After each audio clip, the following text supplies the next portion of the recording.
इस लोकतंत्र में लोक हारा है और तंत्र जीता है।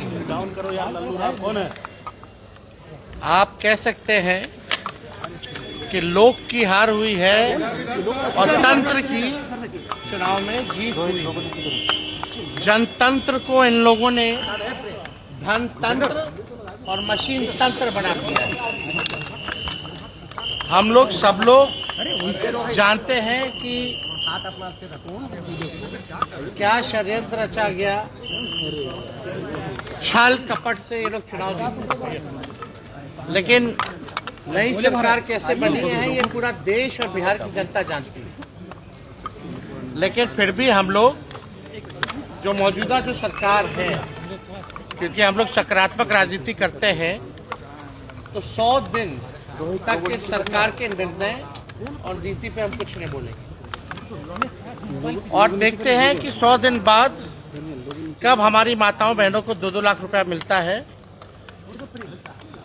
1 करोड़ नौजवानों को नौकरियां कब मिलती है, हर जिलों में 4-5 कारखाने लगाने की बात की गई है।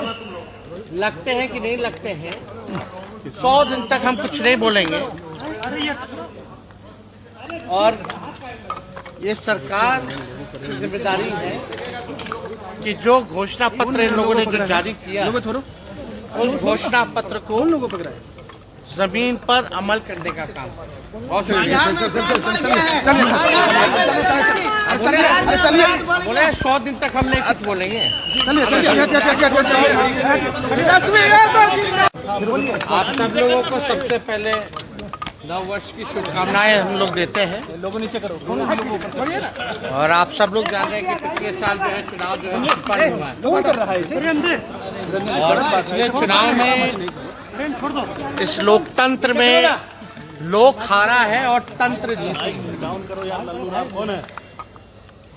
आप कह सकते हैं कि लोक की हार हुई है और तंत्र की चुनाव में जीत हुई। जनतंत्र को इन लोगों ने धनतंत्र और मशीन तंत्र बना दिया है। हम लोग सब लोग जानते हैं कि क्या षड्यंत्र रचा गया, छल कपट से ये लोग चुनाव जीते। लेकिन नई सरकार कैसे बनी है ये पूरा देश और बिहार की जनता जानती है। लेकिन फिर भी हम लोग जो मौजूदा जो सरकार है, क्योंकि हम लोग सकारात्मक राजनीति करते हैं, तो 100 दिन तक इस सरकार के निर्णय और नीति पे हम कुछ नहीं बोलेंगे। और देखते हैं कि 100 दिन बाद कब हमारी माताओं बहनों को 2-2 लाख रुपया मिलता है, 1 करोड़ नौजवानों को नौकरियां कब मिलती है, हर जिलों में 4-5 कारखाने लगाने की बात की गई है।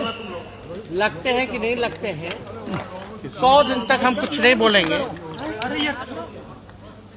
और ये सरकार की जिम्मेदारी है कि जो घोषणा पत्र इन लोगों ने जो जारी किया, उस घोषणा पत्र को जमीन पर अमल करने का काम। बहुत शुक्रिया। बोले 100 दिन तक हम नहीं कुछ बोलेंगे।